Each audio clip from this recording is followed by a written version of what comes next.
What is going on, everybody? Welcome back to Dudes Who Bet Daily, October 12th, 2022. It is a rebound week for us. We got crushed last week, so it is time to turn that shit around. We've got a monster slate today, though. NHL is back. We've got playoff baseball. We got our first Wednesday night college football game.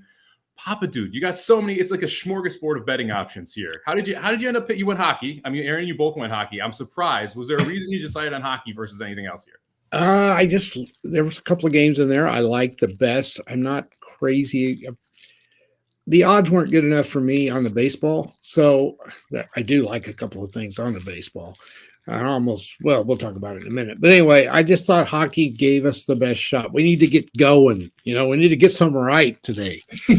You would expect you're going to see a top-tier effort from a couple teams tonight in the NHL. You guys played a couple games, not going to mention those teams, but you'd expect Colorado's going to come out firing at home. They are a heavy favorite against the Blackhawks. I think it's like minus 460. I cannot remember an opening day favorite as that heavy of a price. That's monstrous, Aaron. Yeah, it's crazy. And I looked at that game a lot. I tried to think of creative ways to kind of get them involved in something, maybe a parlay, something like that. You can't even play minus a goal and a half because they're minus 150 for minus a goal and a half. So it's an unplayable game unless you say, okay, I'm taking Colorado and maybe the Kraken, and we're going to parlay them or something like that. They're the kind of the definition of a 1-9 shot or a 1-5 shot in horse racing, right? Where it's just like, you got to get creative. You can't just go, okay, I'm playing them. You got to get creative with them. But the Blackhawks aren't very good. Colorado, one of the better teams I've ever seen last year. So I get it. Yeah. Well, and the over-under, you couldn't really play that. It's 6.5, I think. And it's a possibility that the Blackhawks don't score but once, So that one I thought about that for a while, but I said, no, I don't think I better do that either. Yeah, I tried to find derivatives that I like there as well. You've got like the three-way money line in the first period, but Colorado's minus 125 there to win the first period. I thought that was a little interesting, at least, because your juice isn't too bad. They're minus, I think they're minus 260 to win in regulation, but then you need to parlay that with something. My best bet was a little too short of a price. I did have to go parlay. I went a different direction. I kind of like that minus 260 now that I found it, though. So that might be a way to play that game if you want to include it. I also thought it was interesting. McDavid is plus 110 to score a goal tonight. He generally gets off to very hot starts facing Vancouver, who generally gives up a couple goals. So I didn't hate that one either. All right, we're going to jump into the NFL real quick here, take one major takeaway from week number 5. Then we're going to go over to Keeneland. We're going to cover race number 7, which is the pseudo feature on that card. It's a fun little race, actually. 2-year-olds going a mile and a 16th. And then we'll jump into the best bet. So, Papa Dude, I'll let you kick us off here. NFL, one takeaway going into that from week 5. Well, I hope I don't steal somebody's, but I think it's the strength of the NFC East. We talked about it a little bit Sunday. What would happen if Dallas won? Well, they did. And the Eagles won. And this was after the Giants had beat the Packers. So when you look at the NFC East, you got the Giants at 4-1, the Cowboys at 4-1, and the Eagles at 5-0. No other league can say that, or division can say that. And I think it's time we start believing these teams are not bad. I mean, Dallas looks fantastic. Their defense is just nails right now. So I think they've got to keep Dak on the bench until the bubble bursts. To me, they do. See, now that's an interesting takeaway. Aaron, you said Cooper Rush is better than Dak Prescott 3 weeks ago, I think it was, 2 or 3 weeks ago, and that they need to stick with him. I would argue that their play calling is significantly better. Yes. With Cooper Rush, and that if you made the same play calls with Dak Prescott, your upside is higher as an offense because they are not relying on Dak Prescott to run around and throw the ball up and down the field, which, by the way, you probably could make it easier for him by just running the football like you are right now, running play action, getting movement done. Aaron, what do you think of this NFC East so far? Papa Dude mentioned how the 4-1 from Dallas and from the Giants as well. The Giants' one loss is to Dallas. So you even have, like, of the 2 losses of the top 3 teams, one of the 2 is in division. Yeah. Listen, I'm telling you, this is a really good division. I think Dallas is really good. And I hate saying that out loud because that always comes back to bite you eventually. They look really good to me. They were awful in that first game, but since then they've been really solid.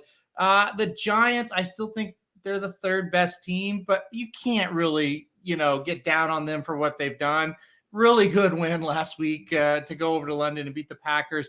They're obviously very well coached. They're winning close games. That's what you got to do when you don't really have an explosive team. So I like them a lot, but I am ready to start to lean towards saying the Eagles are a pretty darn good team. I mean, they just win games. They didn't do it it wasn't a pretty game last week. So I think all three are pretty legit. I think the Giants are going to be the odd man out, unfortunately. And I hate that because I kind of like to watch them. I kind of like what they're doing. But end of the day, I do think Cowboys and Eagles are legitimate playoff teams.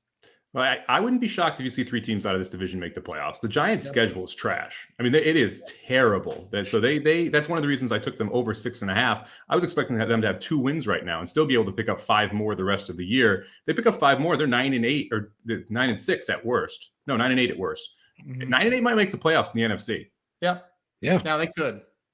All right, Aaron, what's your major takeaway here, NFL week number 5? Nobody can coach anymore. The coaching is just atrocious all across the board. Even Andy Reid did just the dumbest shit. And nobody can coach, and the officiating is terrible. That's my 2 biggest takeaways. I mean, some of the things I watch, it's just like I don't know what is happening right now. I don't know what's worse, the coaching or the officiating. It's both really bad. Yeah.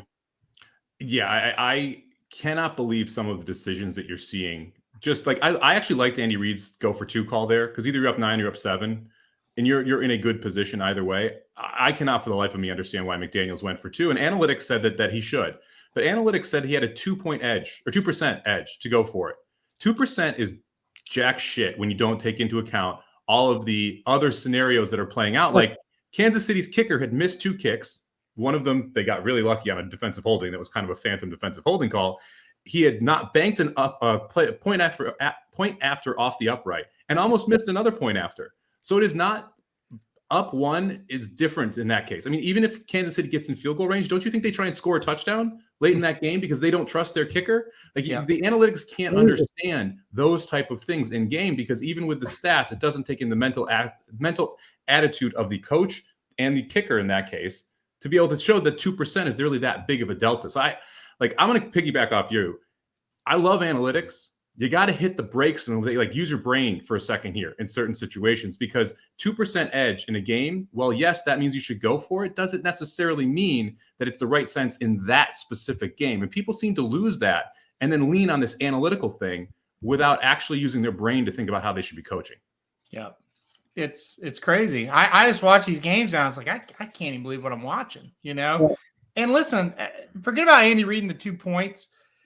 It's 3rd and 3. You're trying to run out the clock.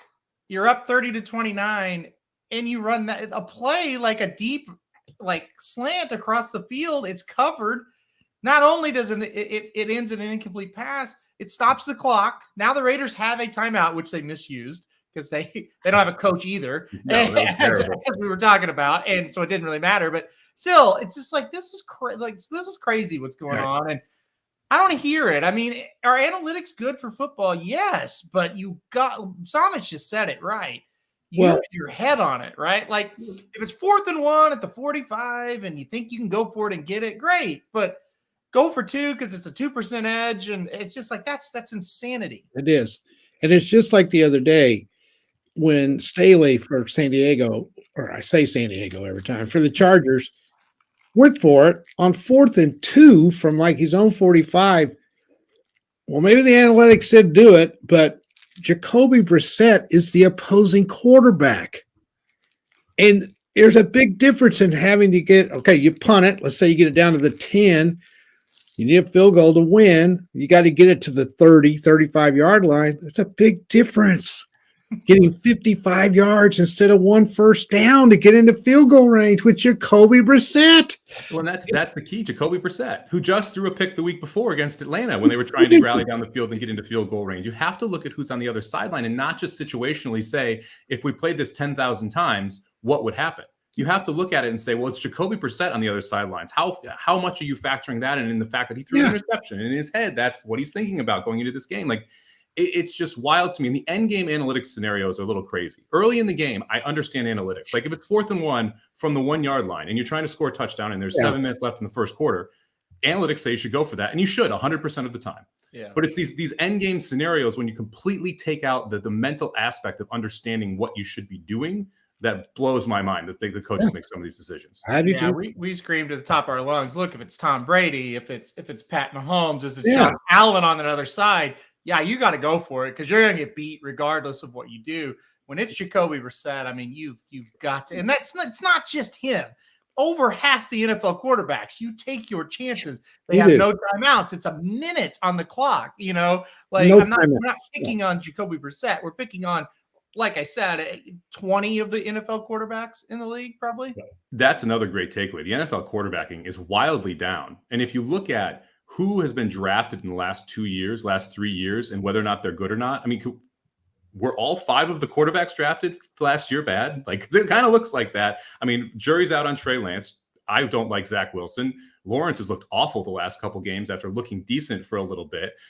You've got Matt Jones, who I don't think is very good and was kind of covered up by a lot of different things. And he did not take any step forward here second year. I mean, you're just having some really poor draft class quarterbacks, and you have other guys that are just getting old and retiring out. And so now, we mentioned on our text chain, Tom Brady is probably the 3rd best quarterback in the NFL right now. Yeah. Tom Brady's like 46. Like, it's crazy that that's the case right now. Yeah, there's no doubt. How old's Rodgers? Well, yeah, that's true. I mean, he's top 5 for sure. Yeah, he's hampered by those weapons. I mean, you saw it in that game where they just started chucking it deep for no I don't understand what the hell they were doing with Green Bay either, where they just threw it deep 6 straight plays. Like, what are we doing here, guys? Come on.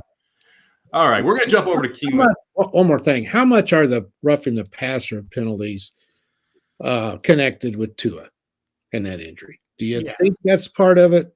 I mean, are they being overprotective? The penalty on the Chiefs the other night, my God.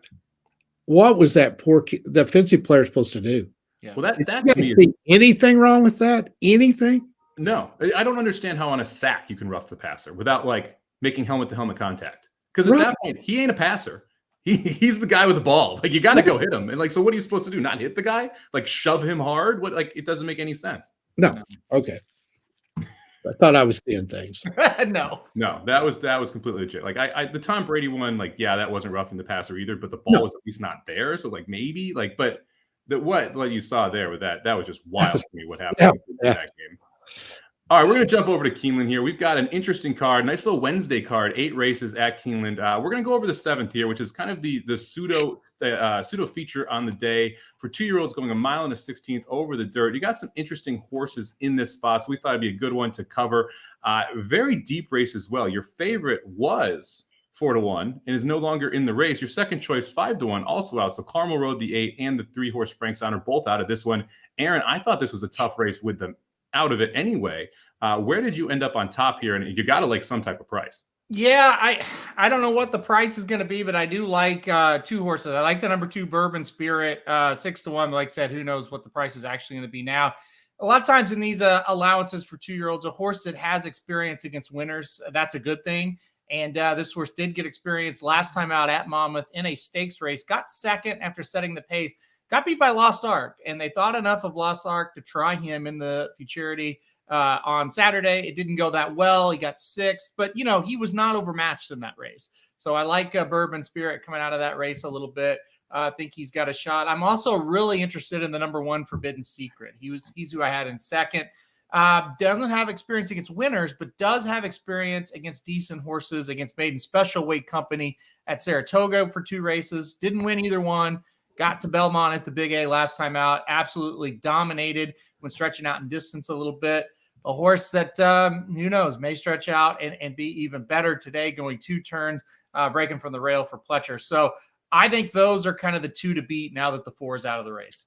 Yeah, I think those 2 horses might hook up early, and that the 1 may specifically be a thorn in Bourbon Spirit's side. The Forbidden Secret is going to kind of protect that rail. We saw that a couple times last weekend where horses just protected the rail going 1 mile and a 16th. I'd be surprised if IRAD doesn't do the same thing. I actually looked at that same race at Monmouth, the Sapling. I went to the 7, though, American Blaze here. This is a Ben Colbrook horse.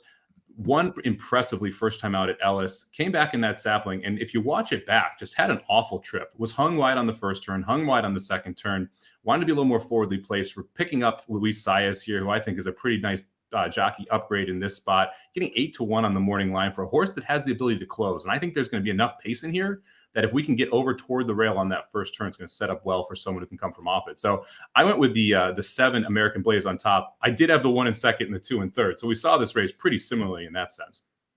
Yeah, and I think that's the key is going to be the pace. But gosh, we've seen sometimes at Keeneland this meet, every race, it kind of looks like there's going to be pace. And then they run it and it's like, what the hell? There's no pace, So that's what I'm worried about with the 7. But I had the 7 and 3rd. So we're kind of on the same page. Well, I wouldn't be shocked if this race is similar to what we saw from Wonder Wheel, where Wonder Wheel and Gaffleon got the lead and just then they all slowed down after that first turn. And then Wonder Wheel had enough to be able to hold off the horses coming from off it. And that would play into the 1's hands here. So Aaron and I both on the 1, 2, and the 7, ironically. We didn't talk about this before. I'm 7-1-2. He's 2-1-7. So just box him up and call him home over at Keeneland in the 7th race there. All right, let's jump over to the best bets. Pretty excited to have some pucks drop today. Papa Dude, how about you kick us off here? Where are we going with these pucks? Well, the best one tonight, of course, is Colorado, but can't make any money at it. Isn't that the way it is with these great teams? You can't ever make any money on them. Got to really a big number if you want to play them. Yeah. So I'm going to go with another team that I really like, and that's Carolina. That's your neck of the woods, Mike, right now.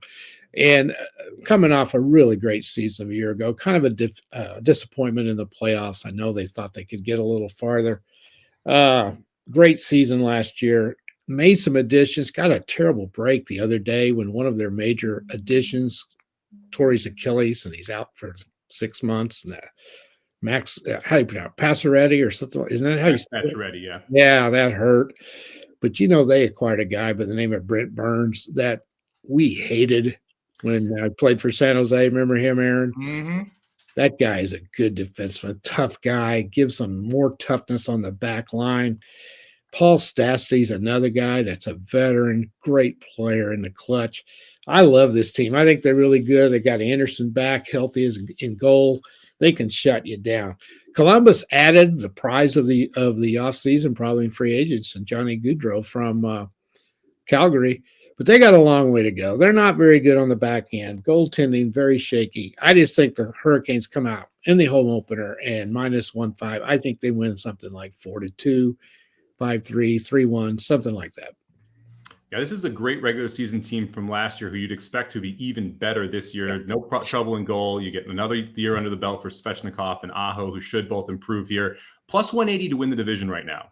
I think they should be -180 to win that division right now. So if you like futures, you like long-term bets, I like that +180 spot there. Second place in the division, Pittsburgh. Third, the Rangers. I don't really think either of them have the firepower that Carolina has. Aaron, you like the Hurricane tonight? I do. I think it's a good bet. Gosh, I'm just so happy we're talking about hockey. Yeah, but no, I do like Carolina tonight. I love that team. They're a tough team, man. You score on them, you've earned it, and that's what I like about how they play. So I do. I tell you what, New York looked good last night. You talk about the Rangers a little bit. That I thought they looked very good against Tampa. But yeah, I do like this bet, Carolina. Tough place to play. So I've been to that stadium there in Raleigh. It gets loud, and it will be loud tonight for the home opener there. All right, Aaron, let's talk about a team that can't get past the first round, but were very good in the regular season last year. Tell us why you like the Leafs tonight. Well, look this up. What are the Leafs? What are their odds to win the division? Because I'm interested in that as well for a future bet. Listen, while you look it up, I'll talk about the bet. Toronto Maple Leafs, I thought they were maybe the third best team in the league last year, honestly. And they just ran into Tampa Bay Lightning right off the bat. They played them toe-to-toe. They were right with them. But Valesky won the series. I think Toronto had the better team, but Valesky won the series for Tampa Bay. I love the Leafs this year. I think they're going to be dynamic. I think they're going to be really, really tough. And listen, Montreal, they're going to struggle. I don't like Montreal again this season. If you missed them last year, they were not good. They were horrific last year. I think they will be better, but I think Toronto's on a mission. I think they're going to win this division this year. I think it starts tonight. So I went Toronto -1.5. I thought about playing some other ones as well, but I thought this one just made the most sense. +170. Oh, I'm sorry. +2. There it is. +175 for the Maple Leafs to win the division. The Panthers, the second choice at +210. The Lightning +250, the third choice. So you could even parlay them and the Canes together. Let me see what that would pay. Did not think they would be the favorites. That's not good. I'm not. So if you do Colorado, Carolina, Maple Leafs for a little parlay action, just to find out what that would pay. Oh, okay. You can't parlay them. Bummer. All right. Well, you can't do that anyway. Anyway, it's +175 for the Leafs, +180 for the Canes. Who do you like more out of those two then, Aaron? The The Leafs are in such a tough division. I'd probably take the Canes because the Leafs are in there with Florida. The Florida Panthers are a great team. If you like hockey, watch the Florida Panthers. They are fun to watch. Tampa Bay as well. So, yeah, I guess I would take the Canes in that situation. Hopefully we can keep the goals up. Last year, tons of goals, lots of fun. Hopefully that continues. In Florida team that definitely played toward that. All right, my best bet of the day here. Look, the Atlanta Braves need to bounce back. 2 of the 3 people on the stream took them to win the World Series. Another one picked them to make it. This is a huge game for them today at home against the Phillies.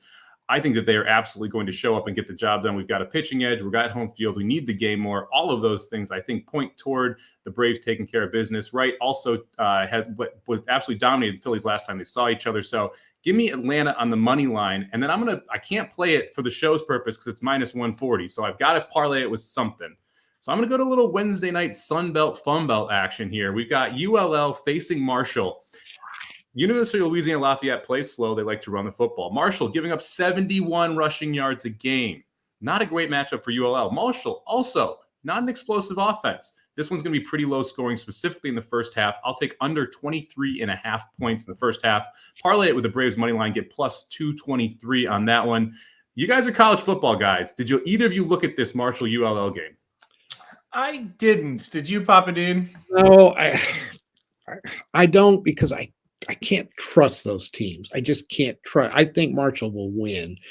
They're laying a big number. They're 10.5 point favorites at home tonight. Yeah, I don't dislike your bet at all. And that's probably, if you're going to bet something, that's probably the thing to do on this.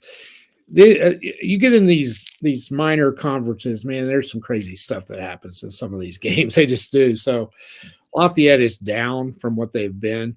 Yep. So let's hope you get that home. I don't think that's a bad bet. Do you, Aaron? No, I don't. I think it'll be a low scoring game. So I do like that. I didn't dive into the totals. I just looked at the number.